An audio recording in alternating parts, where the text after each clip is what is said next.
Okay. Today we're talking about Kashrus of Medicine. It's close to Pesach, so I'll mention something that has to do with Pesach.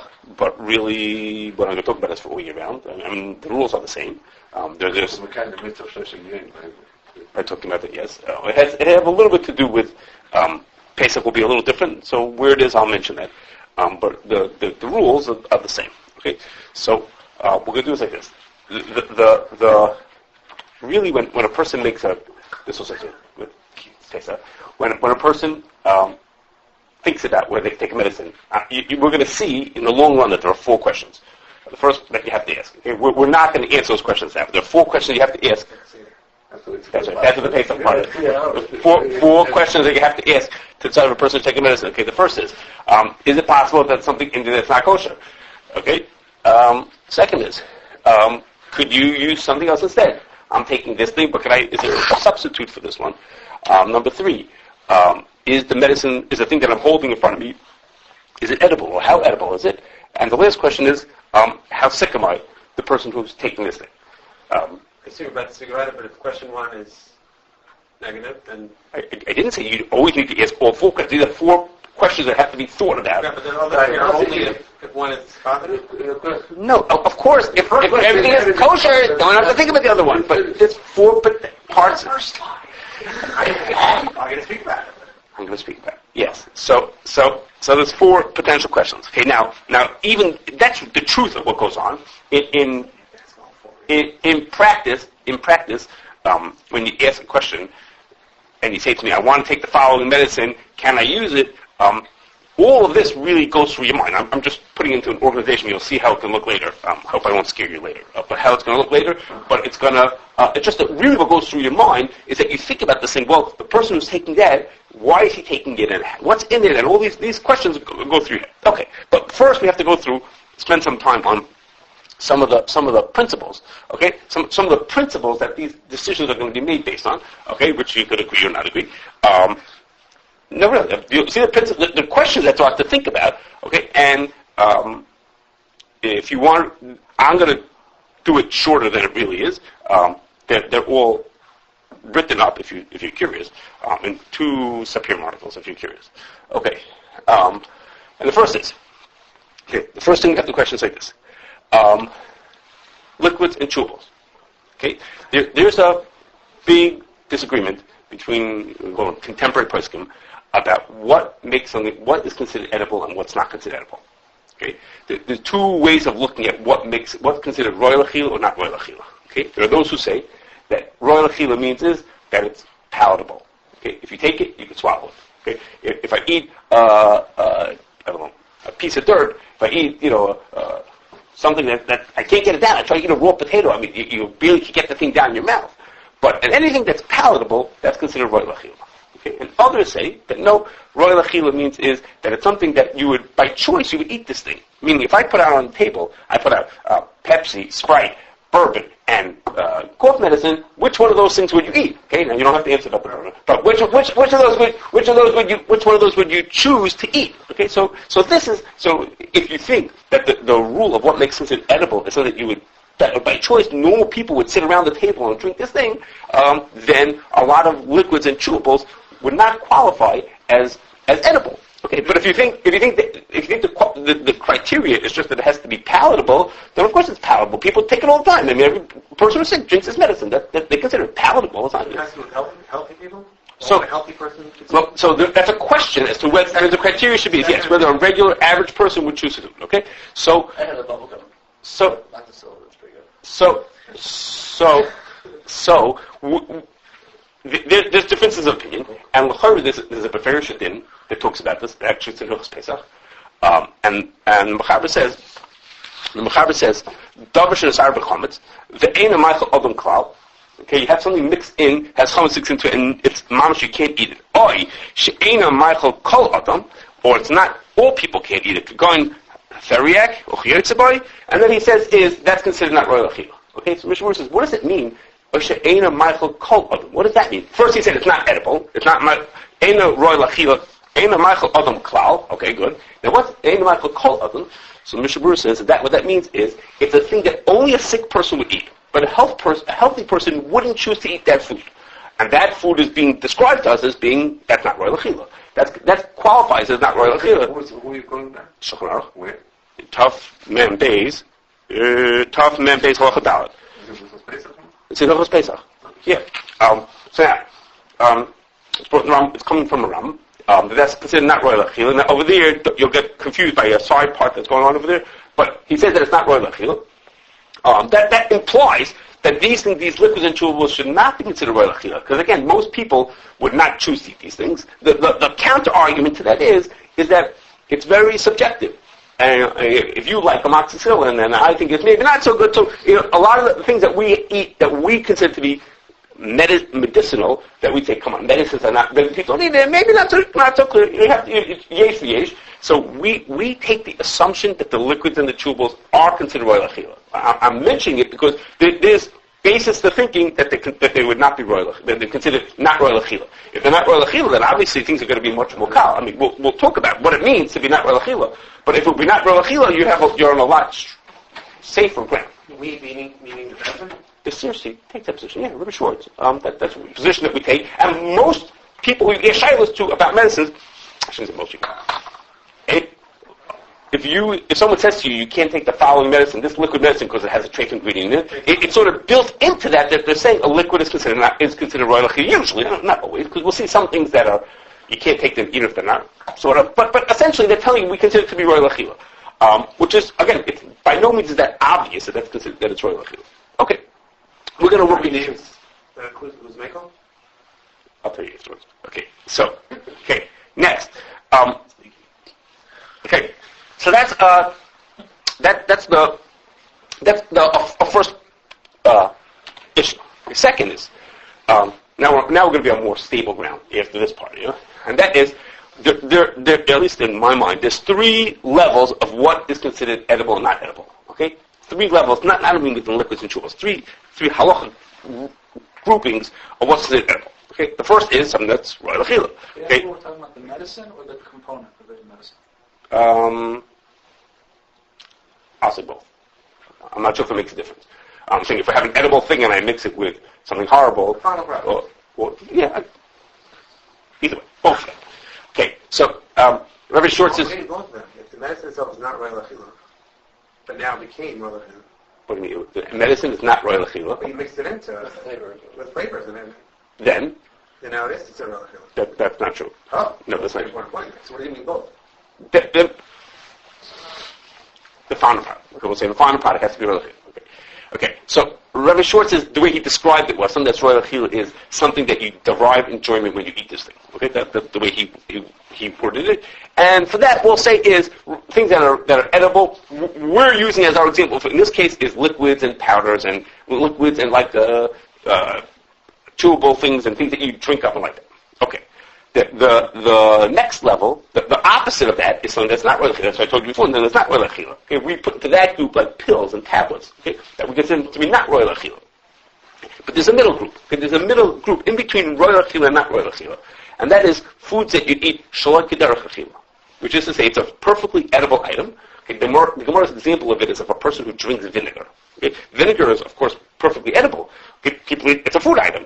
But the Gemara says if you eat vinegar straight, if you drink a cup of vinegar, you ate shaloi kederech achila, which means it is only asur midrabanan. Let's say you're eating on Yom Kippur. That's another example. You're eating on Yom Kippur. It's only asur midrabanan because you're not eating the way normal people eat. It inherently is edible, but you ate a shaloi kederech achila, so you didn't do the isur of eating in the same level of a person who eats something that's regular edible.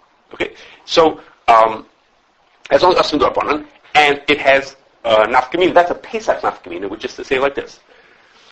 We will see soon that certain cholim can eat foods if they eat a shaloi kederech achila. It's only asur midrabanan, and certain cholim are allowed to eat that food. That only applies to whether they want to eat the food, let's say if it's treif. That would apply if they want to eat the food if it's chametz stick also. But on Pesach there's a different concern, which is bal yirah. On Pesach you're not allowed to own chametz. The fact that eating it would be shaloi kederech achila doesn't affect whether you're being over on bal yirah. If the thing is an edible item, you're over on bal yirah. The fact that when I eat it, I will eat it shaloi kederech achila doesn't affect doesn't save me from being over on bal yirah. For example, if I were to take a piece of bread right out of the oven, burning hot, and I would eat it like that, then you would be considered shloki derech achila. I ate it not in the normal way to eat it burning hot like that. But of course, if you're on bayirah, it doesn't make a difference. The fact that the way you would eat it right now, it would be considered shloki derech achila. That doesn't take away from the fact that you own edible chametz. It is edible chametz. Own or ate? You own edible chametz. You are on bayirah because you own chametz, which is edible. Right, the achila of a chametz, you would have said, no, it's only midrabanan because it's like derech achila. But the right side, do you own edible chametz? Yes, it's edible chametz. The act of eating, you didn't do the act of eating in the way the Torah would have asked it. But the act of owning just means owning chametz. You don't have to eat the chametz. It could be locked in a batruso and you own it. And you go. Okay, so for Bal Yirah, you don't get saved by having to that the form it's in the Shloki Derech Achila because it's edible. Shloki Derech Achila is closer to edible than to inedible. Is that a question? I'm missing something? Bal Yirah is for owning, not for eating. So it's not that it's eaten in a strange manner. That's exactly what I'm saying. I'm making the point is like this. When we say something is shloki derech achila, and for year round a certain chol will not be able to take it, that heter is not going to help him on Pesach. Because on Pesach, it'll help him for the taking of the chametz, like it talks about. When you have a chol, yes, it talks about for a cotton, you have a guy who owns it, feed the kid the medicine under certain situations. But by and large, if you want to keep it in your house, you can say, I'm going to eat it like derech achila. It's not going to save you because you have a different thing to get your which bio. Okay, now within this rule of things that are inedible, there's no issur to eat them because there's no issur on it. They're not considered food. There is a din called Ach'shvei, which actually in that din that I told you before about Theriak about the not edible chametz is talking about the din of Ach'shvei. There's a din that if a person has something that's not royal achila and he eats it, then midrabanan it's considered that it is royal achila. The fact that I chose to eat it means that I consider it to be food, and midrabanan that's considered royal achila. We don't apply that for medicines. We do apply that to vitamins. Okay, so that is to say, if I swallow a pill, and we'd say that's not royal achila. The fact that it's inedible and it's not royal achila. Excuse me. The fact that I ate it, we don't say ach'shvei. But if I were to swallow a vitamin, there's disagreements about this, but we take the position that if I swallow a vitamin, there is ach'shvei on that. Okay, and that's because we consider vitamins to be food replacements. So when I swallow a vitamin C, I'm showing that I consider it to be a food item. As if I'm eating 2 oranges. Is there a chalkim on both of those points? On which points? That there's no ach'shvei by... There are chalkim that say that on vitamins there is no ach'shvei either. And on medicines, it's pretty accepted that there's no...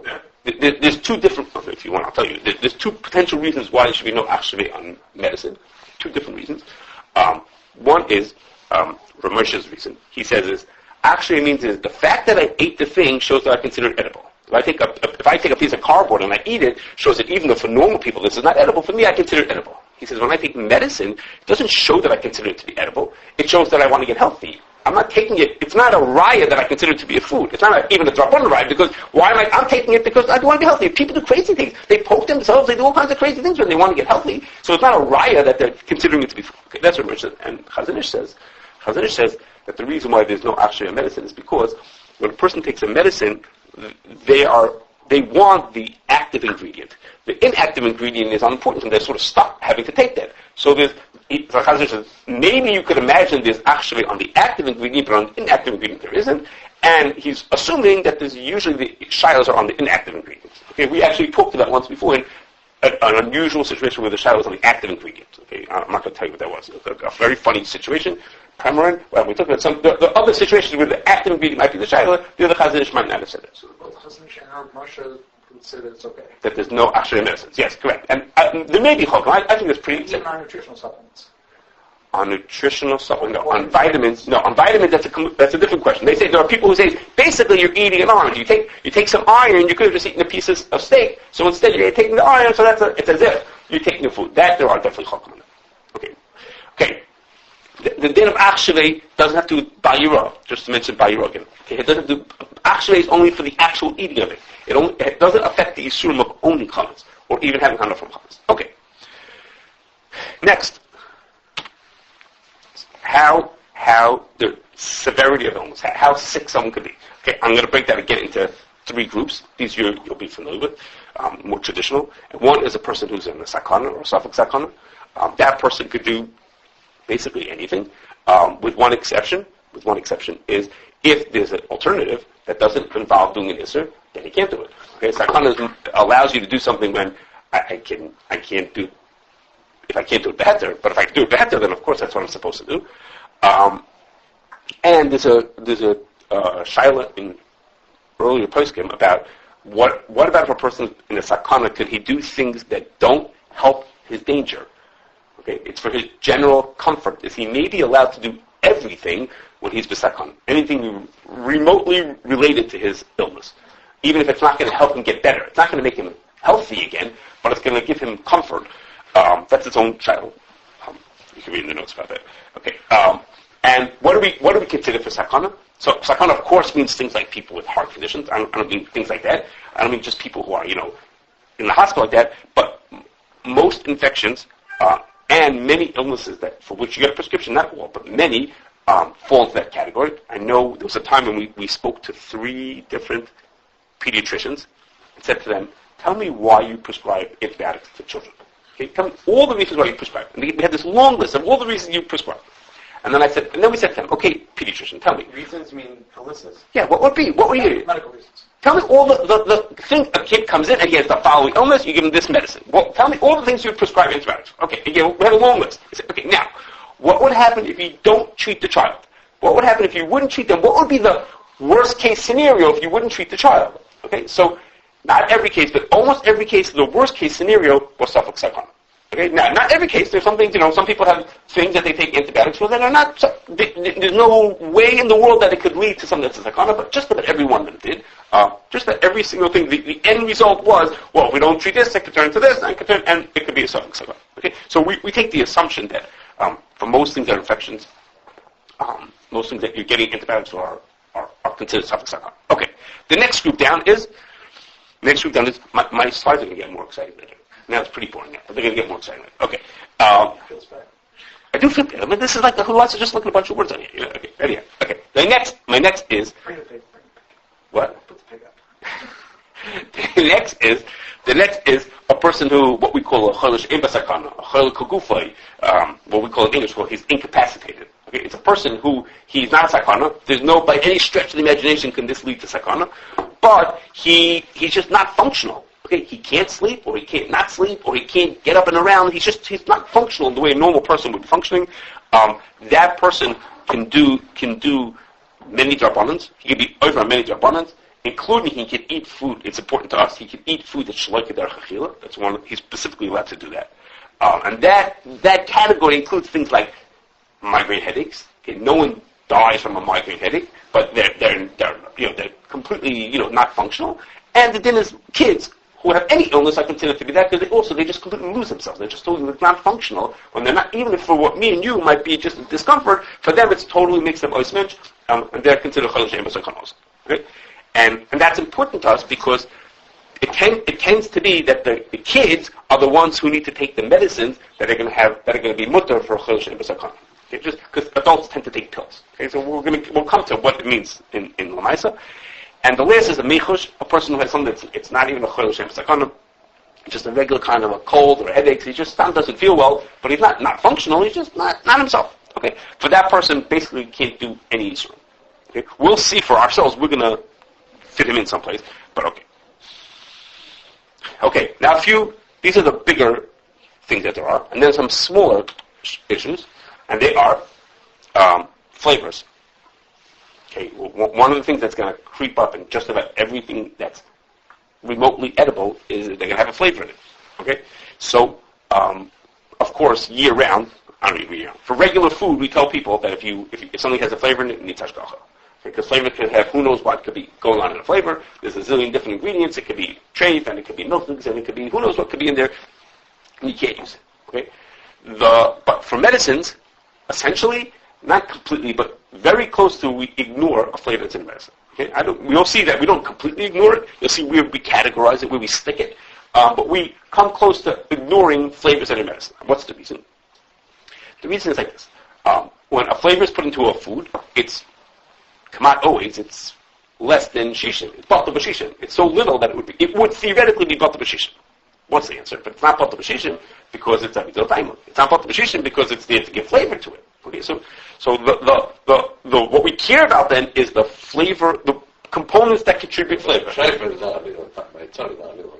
I'm coming with that. That's great. So the components that don't give flavor, the carriers, the incidental parts of the flavor, those obviously are going to be batal. So I only care about the flavors. Not within the flavor contributing components, we only care about the components that are inherently treif. If something is treif because it's made on kalim, something caproic acid, inherently it's kosher, but it's made on treif kalim. It's made on kalim, so then that's treif. You don't want to eat it, but it's not avidul taima. It's called the melech hablu midam. It's something that's avidul taima, but it's only treif because it has bleeds from something else. That is batal b'shishin. Now, there are some things in a flavor that would not be batal because they're asur mitzrabanan. Some of the inherently treif. Okay, I forgot to tell you one thing. The way it works, the way the chemistry works is that things that are inherently treif essentially are not used to be avidul taima. Okay, you don't make flavor components out of things that are like meat and fish. Okay, you tend to not make them out of them. You tend to make them out of vegetable items or petroleum items. Grapes and wine. So I'm coming to that.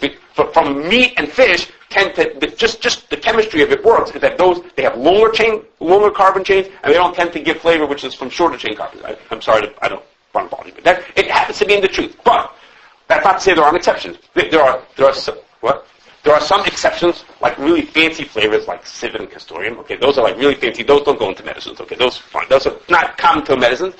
And then there are things that are some derabanan. Those are like the cheese items and grape items. Those are more vegetable items. Those are or milk. Those could be used in a flavor, but those are only some derabanan. Okay, so when we're going to place flavor components are going to be with the group of things that are only asur derabanan. Okay, so they tend to be, so in a medicine, they fall into a category, you'll see where we stick them, into a category of things that are, I think you're going to see where we put them, into a category of things that are roughly asur derabanan. So what it is like this. This is a point of contention. This is a disagreement we have with the Starcade. Okay? And that is to say, it's like this. The Starcade agrees with us with everything I said till now. They agree with us that we come close to ignoring flavors when it comes to medicine. The difference is that they really ignore it. They say, because of all these reasons, when it comes to a medicinal item, we should ignore it. And we take the position that we only ignore it when there's no substitute. If there's a substitute, you can have the same thing. I'm going to show you examples later. You have the same thing in flavored or not flavored, so then why take the flavored one? So, what? So there's Softgel. There's potential, there are reasons to be makel. What we say is, well, why are you being makel? What's the reason? You have it right in front of you to take this. It's not equilibrium. You're supposed to be machman and Softgel. Well, you have it in front of you. Why shouldn't you? That's not equilibrium. No, not equilibrium. You have an alternative to Softgel.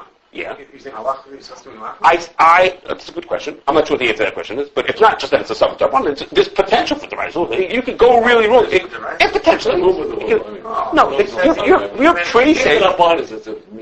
It's pretty safe. So you want to say, I want to go Softgel. That's not where they're coming from. You're saying, let's just say Softgel and just, okay. So there's what to say about that. I can't say that we... What? No. We spoke it out with them. We talked to them. They said this. We've sat down with them. We've sat down with them and said to them, why do we essentially agree on most things? I mean, the rules are the rules. You know what I mean? But we basically agree on this is a disagreement. And we can change it. It's not like this is set in stone, but this is something we've taken people. We get answers about this all the time. Okay. The next one is somewhat to the equivalent of adding flavor to medicine. No, that's a little that's for you to add it in. I told them to do it. They're doing it on my behalf. But the good news is that the flavors that they add in are Starcade certified. You should just know. The common flavors that people they add in pharmacies called Flavor X, flavor, and the R is with an X at the end of it, like RX, like prescription. You can say that across the board. No. When you go to the pharmacy, can you please add in strawberry? There's 4 or 5 of them. that are made by this company, Flavor Rx, and they have to start canning them. So it's on our list. You could ask if it's the right thing. You have to answer that, of course, because maybe there's another guy who does it, but they're the company that makes flavors that the pharmacy pours into your medicine for you. It's on our medicine list. Okay. The next thing is similar, is Gelcaps.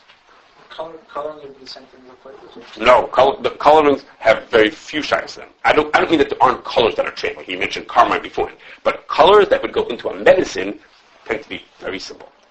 Okay. Just like flavors that go into medicine, they don't put the most sophisticated things into medicine. It's just a medicine, So we wouldn't worry about colors at all.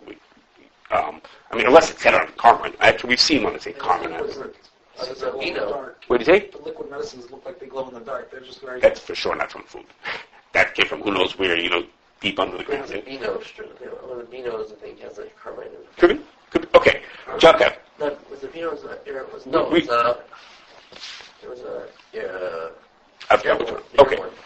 Okay. So the next is Gelcaps. Now, Gelcaps, there's two kinds of gelatin caps. What we call the Gelcaps, those are the hard ones, and then there's soft gels. The soft ones look like little footballs, like little soft pillows, we call them. Okay?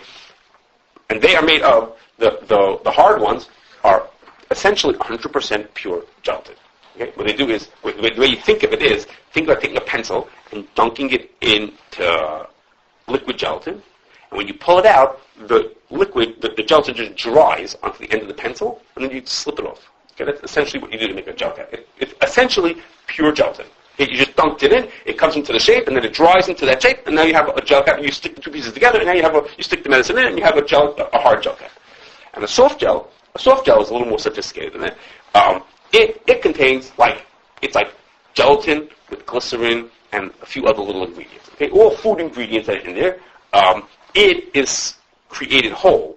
Okay? It's created, and you inject the medicine inside of it, and then it seals up after itself. Okay? There's no opening in it. It's not like a hard one that you could pull it apart. It's just one whole chunk, and it's really good for holding liquids. That's what it's good for. So when the ingredients list the glycerin on the soft gels, is that from the gel cap? Or the liquid inside? Probably in the gel cap. Because the liquid on the inside, they don't need to put in anything else besides the active ingredient, because you don't have to swallow it. You just take the liquid in the bottle and just put it into a gel cap? What did you say? You don't just take the liquid in the bottle and put it into a soft gel? Right. The liquid in the bottle has to have other things to help you get it down. They could just put it to what you need, because nothing's not going to touch your throat. You don't have to, it doesn't have to taste good or anything like that. What's the mechanics of it? It melts in your stomach? It dissolves. Oh, yeah. It dissolves very quickly. Yeah, it dissolves. The hard one, same thing. What did you say? The hard one also. Same thing, yes. Now, so what do we have here? So we have something here that's a food item. Now, nobody eats gelatin, but it's of course considered royal achila. No, gelatin is a gel cap. It's royal achila because something that's used as a food ingredient is considered royal achila. I wasn't going to mention this, but I'll tell you this. Just because it's close to Pesach. Let's get it later. Okay, I'll tell you later. Anyhow, it's considered royal achila. It's used as a food ingredient, so it's considered royal achila. So from that side, it's royal achila. Second is, the fact that you swallow something does not take away from the fact that you ate. It's still considered that you ate it. Even though you didn't chew it, it's considered that you ate it anyhow. That's also from Hilchos Pesach. The din said, bowl of matzah yotza. If you swallow matzah, you didn't chew it, you just swallowed it. So even though you might think that that's not a typical way to eat it, it's not true. It's considered that you ate it. Because even though you swallowed it. Getting it down your throat is what counts. Whether you chewed it or you didn't chew it doesn't make a difference. But at the same time, the gel cap, the reason why we treat the gel cap not as considered to be eating isser, not fully like eating isser, is because even though you swallowed it, which is considered eating it, even though it's a food item, we treat it as shaloi kederach achila because nobody eats pure gelatin. It's just like the Gemara's example of eating oil. Okay, nobody drinks vegetable oil. Okay, no sane person just sits and drinks a cup of corn oil. You don't do that. But also, nobody would eat a gel cap. Right, so you don't eat it, and therefore Not even the ingredient, but the final product. you would, because if you took the gel cap, the gel cap, and you put it into milk and you make yogurt out of it, it would be perfectly fit into there. There's nothing different about the hard gel cap than what they put into the yogurt.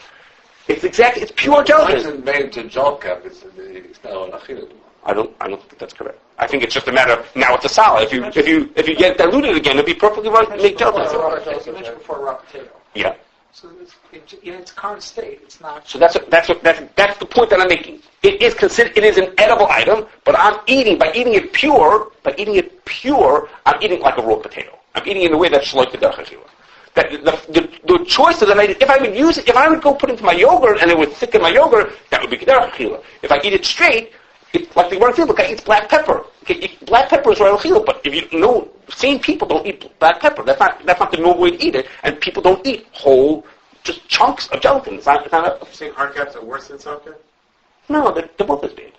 The soft ones have gelatin and glycerin in them. They're not better. They're not. And then They're all edible. yogurts, that would be good? Of course it would be. There'll be a little glycerin in the yogurt. It wouldn't hurt yogurt. It doesn't, it would do this. The gelatin didn't stop from what it's doing. It's plain old, what is They it? eat Jello.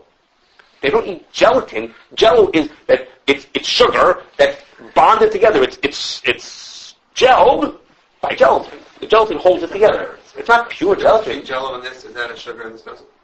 Yeah, of course it is. John, Yeah, that's exactly pachad. good John.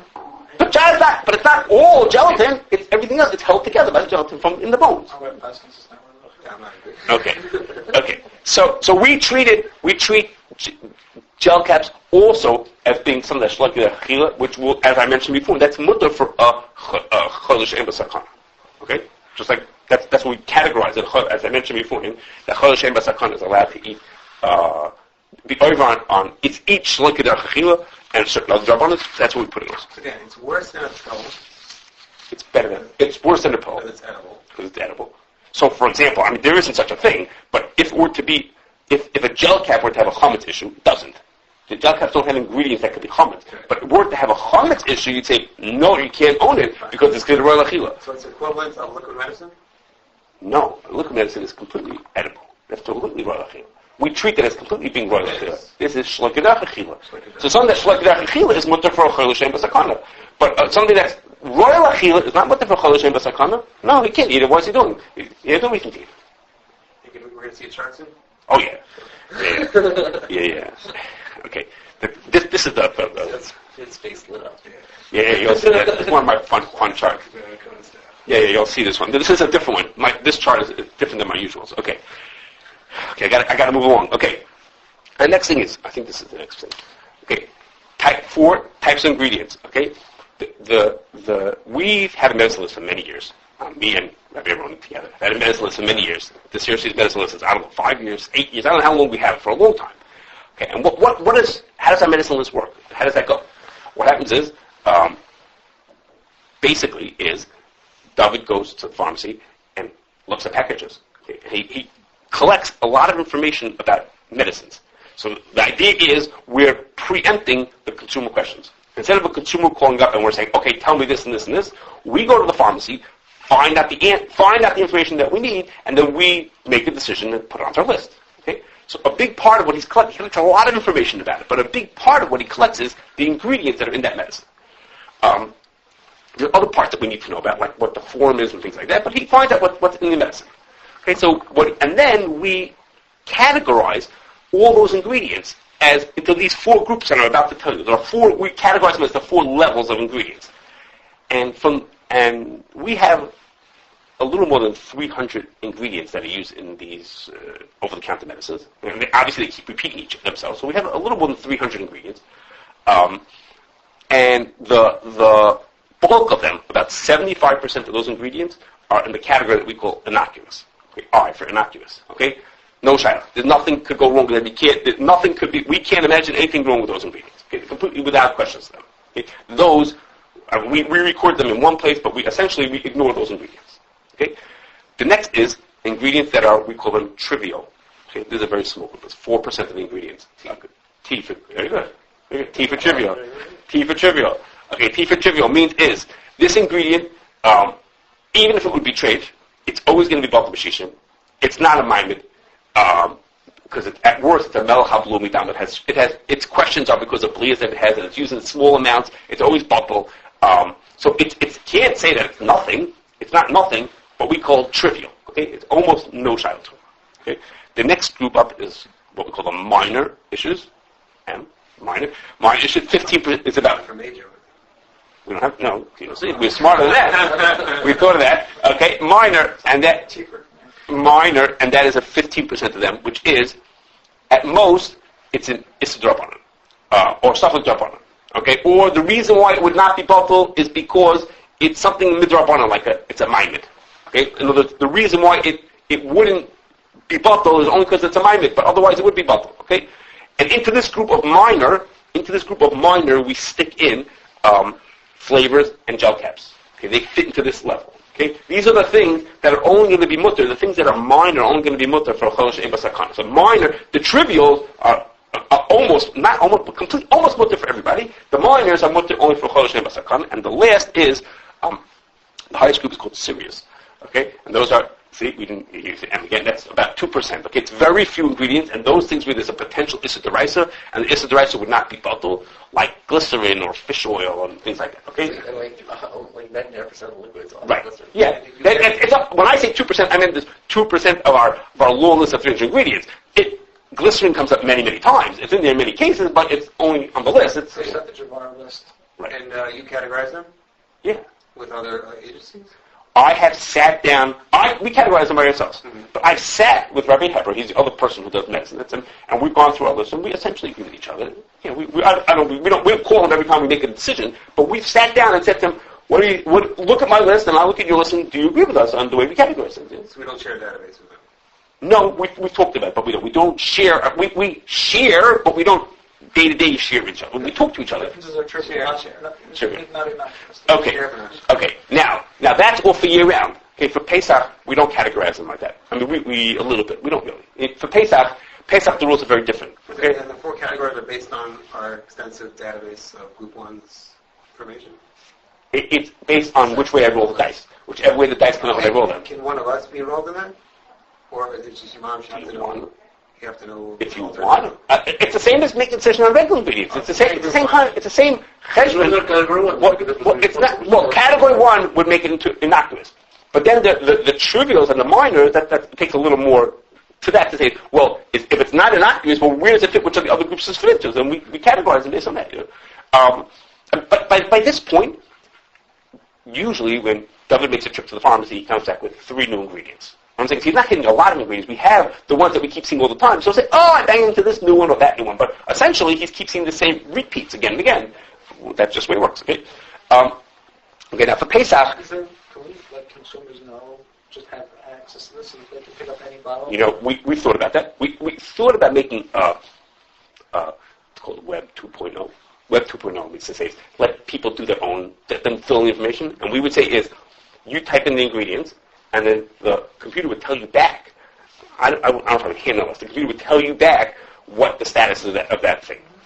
It may happen. It takes some computer skills for us to do that, you know, to make that available to people. Because there are other factors also. It's not just an ingredient question. There are other parts to it also. That's sick you on the website. What did you say? Like there are other factors. There are 4 questions. You know, there are 4 questions. A questionnaire. Yeah, it can be done. Yes, it can be done. We thought about it. Essentially takes money. Okay, it's just a matter of somebody. Everyone's out there. Somebody. Just another lawsuit. That's all it is. It can be done. Yes, it can be done. If you'll see what's coming soon, you'll see how computerized it can be. Okay. So for Pesach, the first thing is like this.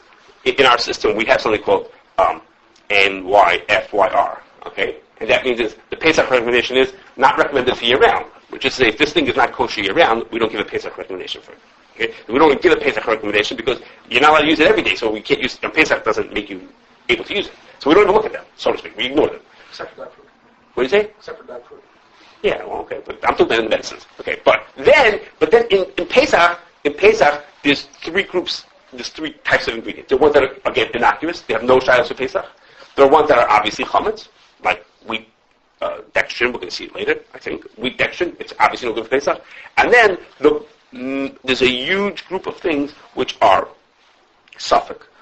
Okay? That's its own schmooze, which is to say they're made from sugars, they're made from glucose, and the glucose could come from starch. In the United States, they're probably not chametz, but they could be.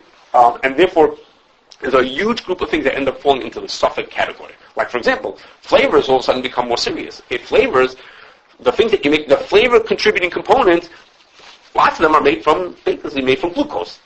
You know, in fancier names. They're fermented into all kinds of other things. So all of a sudden for Pesach, the shilas are more serious, but on the other hand, the shilas are less serious because in the United States, the glucose is probably not chametz. Okay, so Kidneys or just not?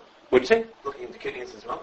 No, for medicines we don't care about the kidney issue, right? Because we're figuring if you can take medicine, you're allowed to take kidneys. But it probably is kidneys, but it's potentially common. So we list those things as supplicants, which is that you have to ask a rabbi before you decide to go take this. Okay, I got to keep on moving. I'm way behind schedule. Okay, and the last thing on this list is substitutions. Okay, for example, I went to the doctor and he told me I should take a certain medicine, a certain type of fish oil he wanted me to take. Very highly regarded. It doesn't have hashgacha. But essentially, I took the same thing that was with hashgacha. Okay, and it did exactly what it was supposed to do. Okay, it was essentially the same thing with hashgacha. Okay, when people have choices of cough medicines. Okay, so people have a really hard time finding kosher cough medicines, liquid cough medicines. If we could find you one that's kosher or that doesn't have or any shilas or as many shilas, then that's a substitution. Don't take this one if you can take that one. Okay? Or if you can take a pill instead of a liquid. If you have a choice of a pill or a liquid, the liquid has the shilah and the pill is considered edible, then you're okay. And as I mentioned before, about flavored and not flavored. Sometimes it just costs more. Right. So part of the substitution is it available and is it reasonably available? You know, if I say the only one that's available is in Connecticut, then may not be because it's available. You know? If you're selling it at the pharmacy and it's in a gel cap. Mm-hmm.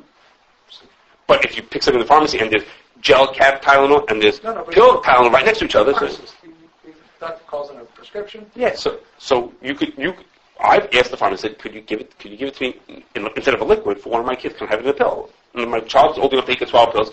The doctor wrote it as liquid because that's just what they write for when a kid walks in who's 10 years old. And I say, can I have it in a pill? And they say, yeah, I'll give you a pill. You know. So unless I just switched, why should I take this instead of this? You know, why I can take the thing that's safer. You know. Okay. Okay. Now that treat's just for fun. That treat, no, that's not the real treat. That's just for fun. That's just a picture of a decision tree. Okay. Go the other way.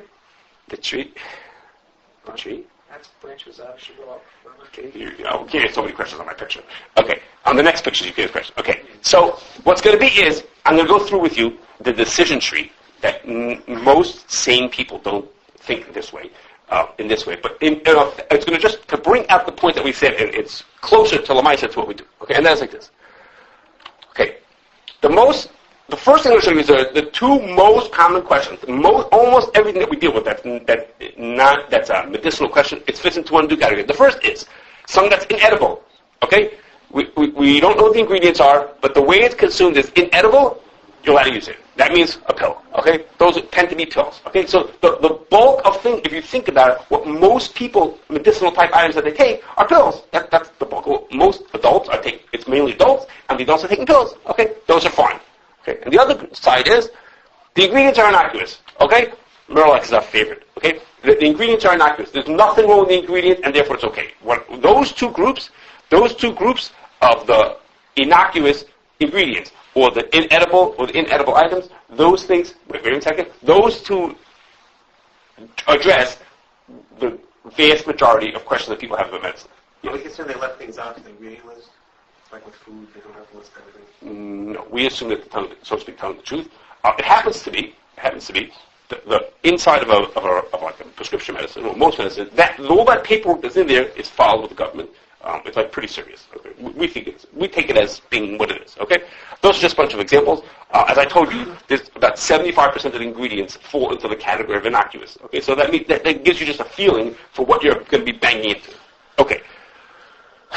Okay, those are the common questions. Okay, now let's get into more complicated things. Okay, what happens if the ingredients are just trivial? Okay, they're not innocuous. Okay, the ingredients are trivial. Okay, I told you those are things that are always going to be bottled. Okay, so if there's no substitute available, then you could take it. If there's a substitute, then we say why are you taking something even that's bottled when you have a choice of something that has nothing like that. Now, when I say substitute is available, so our recommendation might be it's not recommended because we know there's a substitute.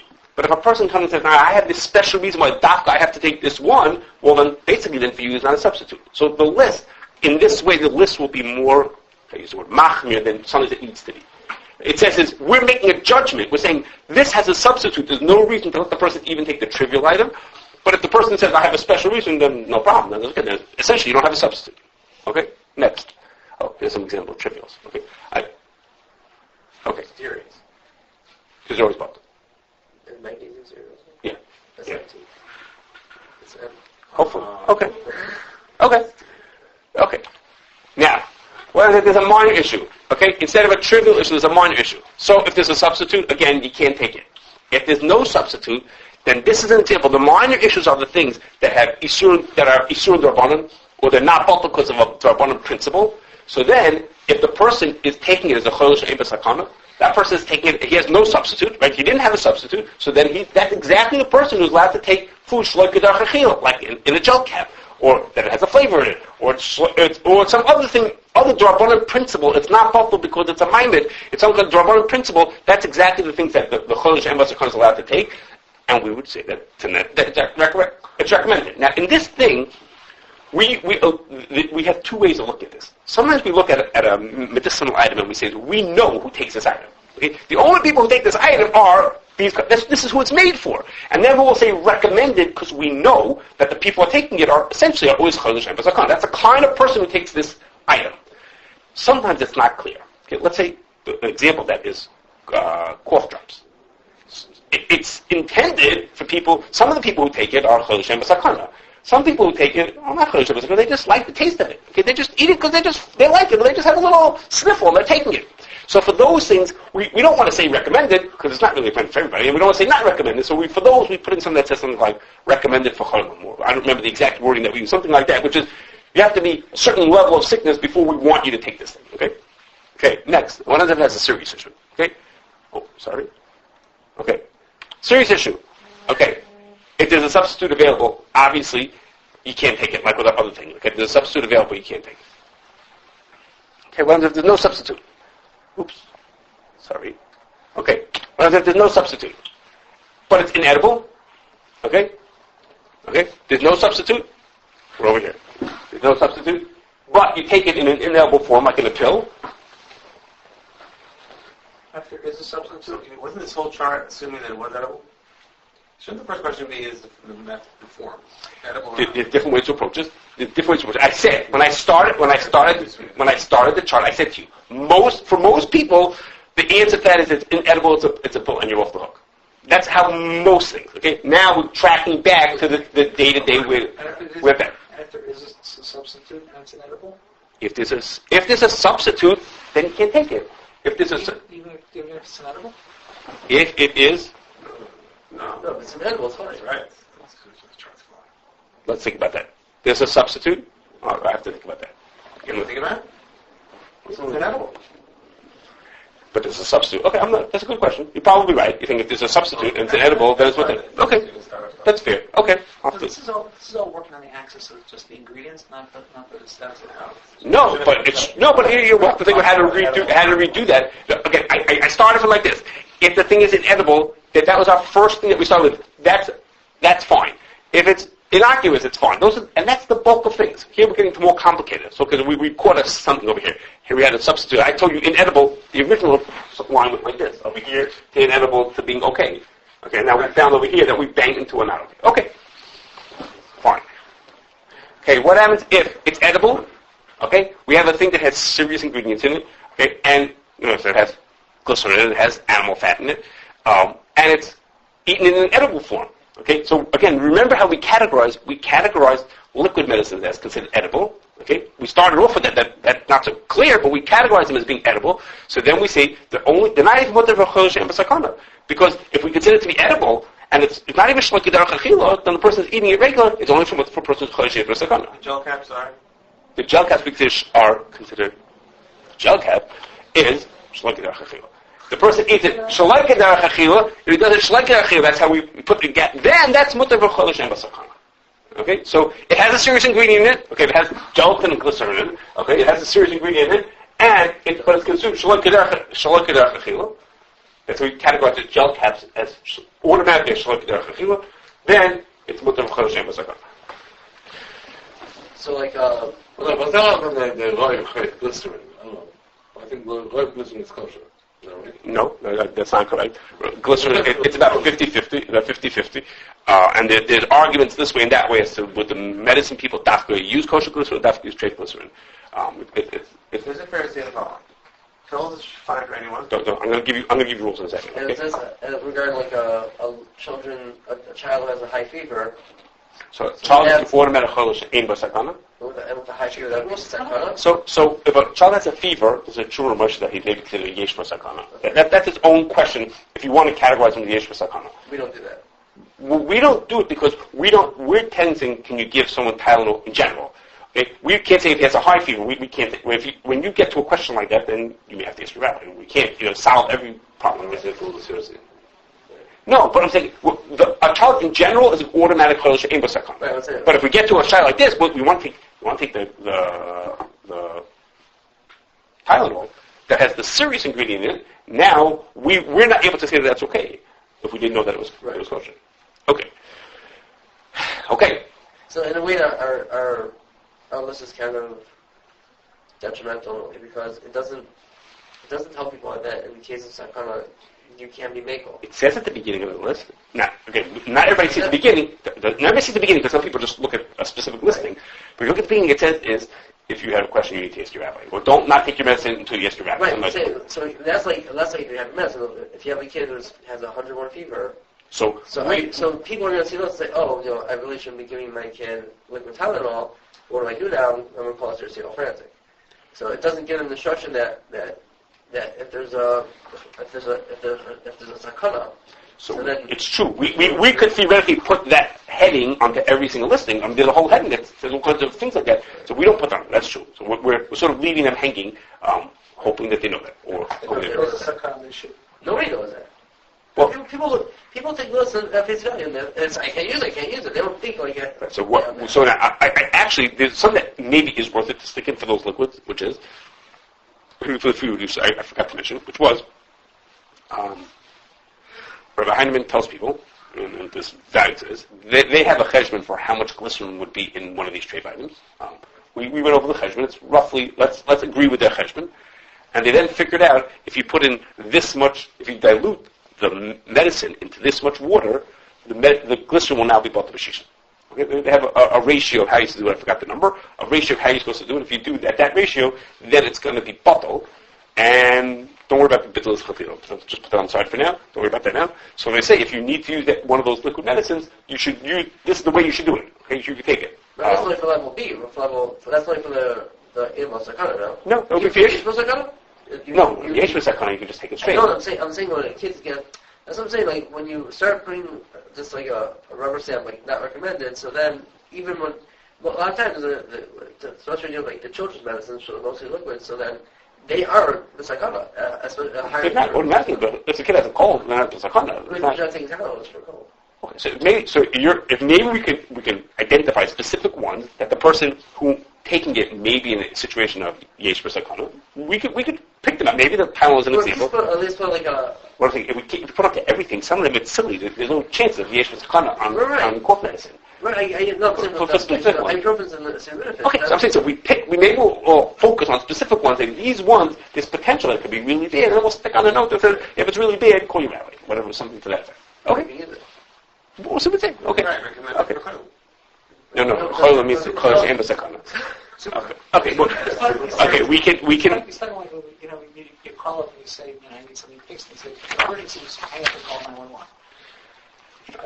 Okay, fine. Next. Okay, let's go on. Okay, let's do some examples, okay? The examples, is that much you better? You're going to come back to the chart? It's better. I know this right now. I think this is what you want. Okay, then we're going to first do is some rules, and then some examples, okay? And those are like this. Okay. I'm not that old yet. Okay, so the first like this, things that are in tablet form. Okay, pills. Those are mutter for year-round and for Pesach. Okay, we consider those. We consider it to be inedible. And since we consider it to be inedible, then it's mutter. Make a difference if it's coated on the outside or... Yeah, there is such a thing. There are, many pills are coated. There's nothing in the coating. There are some, there's a handful of ones, less than a handful of ones, that the coating on the outside is flavored. Not just sugar, it's flavored. And on those you have to know that they're okay. There's a very, very Yeah, it's like taking a piece of wood. I'm saying when I say inedible, what do you call that? Not royal feels on them. Yeah. It's like taking a piece of wood and painting flavor on the outside of it. Okay. Anyhow. Okay. Next. Gelcaps, the soft gels. Okay. So for year round, we let them for a chayil. We call it chayil shem b'sakon, as we call it. The Pesach wise, there's no added Pesach concerns. Okay. Glycerin and gelatin. They could be kidneys, but I'm not worried about that. But chametz-wise, it's really hard to imagine them being chametz, so they don't change for Pesach. But we tend to not have them on our Pesach list because year-round we didn't permit them, so we tend to not have them on our Pesach list for that reason. They sort of like get stuck in there. Okay, next is chewables. Okay, for year-round, chewable pills, okay, for year-round, they tend to be okay. I say tend to be okay is, when we look at the ingredients, they tend to be the kind, they don't tend to have serious ingredients in them. They tend to be the trivials and the minors in there, to the point that when you look at what it's for, it tends to be permitted for that person who's taking it. Okay? We tell people, we look at the ingredients, we don't just say, yes, you could use it, but if you were in the middle of the night and you didn't know what you were doing, the chewables tend to be okay. Okay? If you weren't sure, they tend to be okay. We ask to look at the ingredients, but they tend to be okay. Okay? And for Pesach, the things that are in the chewables are things that are supplements, things that are sugars and glucoses and what? Maltodextrin, let's say, things like that. It has all these kind of things in them that are year-round. They're not an issue, but for Pesach they tend to be supplements. Okay. Liquids. Okay, the liquids tend to not be good for year-round. They're really common to have glycerin in them. In nice amount, nice percentages. They don't have extra Pesach concerns. Glycerin, I can't say it's impossible to make it from chametz, but essentially you can't make it from chametz. So they don't have Pesach concerns. The liquids tend to not have Pesach concerns. They tend to not be more than suffer chametz. I should have changed that. I should say more than suffer chametz. But for year-round, they tend to not be good. Okay, so now we have certain liquids that are okay, but they tend to not be good. And antibiotics we allow for two reasons. First of all, they tend to not have glycerin in them. That's just the way that they are. They tend to not have glycerin in them. But also is that we don't even ask for the ingredients. We allow them because, as a rule, the antibiotics are being given for things that are suffix sakana. I mean, if you don't treat this illness, it would lead to a sakana. So we take the attitude of shoot first, ask questions later. Take the medicine and don't start thinking, should I take it or should I not take it? So antibiotics, we tell people they should take. Ear infections. Ear infection? No, don't get. Well, okay, whatever. Next, powders. Things that are in powder form, they tend to be okay for year round, and they tend to be soft chametz pesach. Starting to put into liquid, into water. Yeah. You take them, mix them with some kind of a liquid, and you drink it. So we consider it to be royal achila, and they tend to be okay year round. They tend to be okay, but not for Pesach. And the last is why for Pesach? Because for Pesach it's going to be some chametz because of starches and things like that that are in there. All kinds of other things that are maybe chametz and probably kidneys. And the last is inhalers, which we don't have on our list. We sort of don't know where to put them. They tend to not have sensitive ingredients. For Pesach, they tend to have alcohol in them, ethanol in them, but almost everybody who's taking an inhaler really needs to take it, and especially when it's only supplements, we just tell them they should take it. What? That's correct. That's part of it. It's not true for vitamins. Yes, I'm sorry, I forgot to say it. For vitamins, we could have extra lines for vitamins. Yes, we don't treat vitamins the same as this. Vitamins, we don't treat them as tablets. We treat them as if, so to speak, as if they're edible. We treat them as Ach'shvei. Even if the doctor tells you to take the vitamin? So we split vitamins into two parts. I didn't talk about it. Two parts. If a person's taking a vitamin for their general health and well-being, they're taking it because, hey, everyone could use vitamin D if you live in Chicago, then we tell them, no, it has to have hashgach. If it's taking it for a deficiency, what I'm saying is if you're taking out 1,000 milligrams of vitamin D, if you're taking 50,000 milligrams, that's what you take when you have a deficiency, then that's not a food replacement. It's not like saying, oh my gosh, you could eat, 600 bananas. You know what I mean? It's not, that's not, at that point. But if the doctor tells you to take 100 milligrams? If a doctor tells you just take a general thing, then we tell you, no, for that, you could have eaten food. Unless he could have also told you, instead of taking a lot of potassium, you could eat a lot of bananas, so then we say, no, then you have to have hashgach. Then it's in the food category. Once you switch to the point that it's not there's no possibility. You can't say eat 400 pieces of meat every day. And when you're that iron deficient, you can't eat meat. It's not. At this point, you've crossed over to being a medicine, and then we tell them to. Okay, I'm almost done. Okay, now I'm going to go through different types. These are the general rules. Okay, the way how everything sort of works out. And I'm going to go like this. I'm going to go through a few laxatives just to show you some lamaisa of how this plays out. For whatever reason, laxatives have lots to do issues with them. A lot of questions come about them. Okay, now the first thing we're going to do is benefiber. Okay, benefiber comes. We have listed, as I remember, 4 types of benefiber. Okay, 3 of them are plain. Okay, 3 of them are just benefiber. They're just wheat starch, wheat dextrin. I'm talking only for year round. For year round, they're fine, and there's nothing with them. Okay, the last one is the kiwi strawberry stick pack. Okay, now if you look at the ingredients for this one, I have a list here of the ingredients. What the problem here, the ingredient that would have stopped us is the flavor. Okay, that's what would have told us, you shouldn't be taking this thing. The rest of the stuff that's in there are not serious enough that we would stop for a person who needs benefiber. We would say, if not for the flavor, and you just take it for the laxative shaboy, we would tell you could do that. So the flavor shaboy, we say is, well, why should you take the flavored one if you could take the not flavored one? So we treat that as if there's a substitute. We say, you have a substitute. There are 3 other kinds of benefiber that have the same medicinal value, but they don't have a flavor. Now, if you come to me and say to me, yeah, but my child who needs this is 7 years old, and they're not going to take plain benefiber mixed into their apple juice. They definitely need the flavor. Now we don't look at you as having a substitute. So we write on our list, not recommended.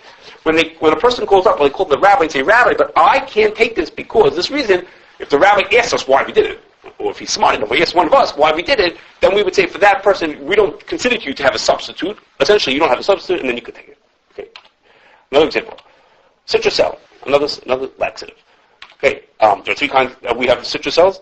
The ones that are in pill form are fine. Good pills are pills. Okay. We consider those to be edible. Okay. One of pills is with Johnson. No, not Gelcaps. The caplet, just amounts like a I don't know what you call it, a pill. Okay. Here again, in the flavored versions, again, what's stopping us here is the flavor. So what here we say is, now here the caplet is not the alternative. Here the substitute is not you take the caplet. That's not such a substitute for one for another. But there's lots of laxatives. We've got a long list of laxatives that people can take. So he says, why taking this one, not the other one? Now when the person comes back and says, but I've been on Citrusel for the past 6 years, and that's what I need to take, or my doctor has some special reason why I need to take this laxative instead of another one, then we say, then you don't have a substitute. Okay? So this is really, it would be mutter if not there was a substitute, but it's a substitute that's holding us up. If you have an explanation for why I don't have a substitute, then you're okay. Okay, and I think this is my last one, is Gelcaps. Okay, another laxative. This is 4 versions that we have of it, and a bunch of them are in soft gels. Okay, if you look at the ingredients of the soft gel, okay, this is the pink soft gel. Okay, this soft gel, look at all the great stuff that it's got in there. It's glycerin. Right, so it's got all kinds of, as I would say, I mean, it's like really, it's telling us, no, this is now stop for a second. Okay, I'm not going to say what it's about to say. Okay, so we won't recommend that one. Okay, but bad stuff, gelatin and glycerin. Yeah, but they also make a suppository. Now, obviously, suppositories is not a choice of many people. I'm not saying that here as from the sense of that this is a substance. I'm saying is suppositories are more because we consider them to be inedible. I'm not sure if that's correct, but it's not a shaila of achila anyhow. It's not a shaila of achila. So, if it was Pesach, it would be a question, but it's not Pesach shaila. But it's not a shaila of achila. So that's another example where we're telling the person. So again, I'm not listening. It probably is because it's just glycerin. It's just glycerin. It's not other stuff in it. It's a suppository. That's common. What's in the suppository? What do you think is in the suppository? I'm saying, I'm asking you, what do you think's in the suppository? So, but if you looked at it, you would find out it's just a big ball of glycerin. That's all it is. It's just there's nothing. We have to look at it. Look at the ingredients. We look at the ingredients. Yeah, I don't think this Pesach Shabbos because the ingredients-wise, there's no Pesach Shabbos. But were there to be, then we'd have to look at the ingredients. But as far as year-round, it's a Shabbos of Achila, the person not eating it. Okay, I'm not saying this as an instead of taking the swift, I'll take the suppository. I'm not saying it from that side. I'm saying it from the side of just in the Gelcaps. This one we recommend because it's only a suppository. And that's it, guys. Okay.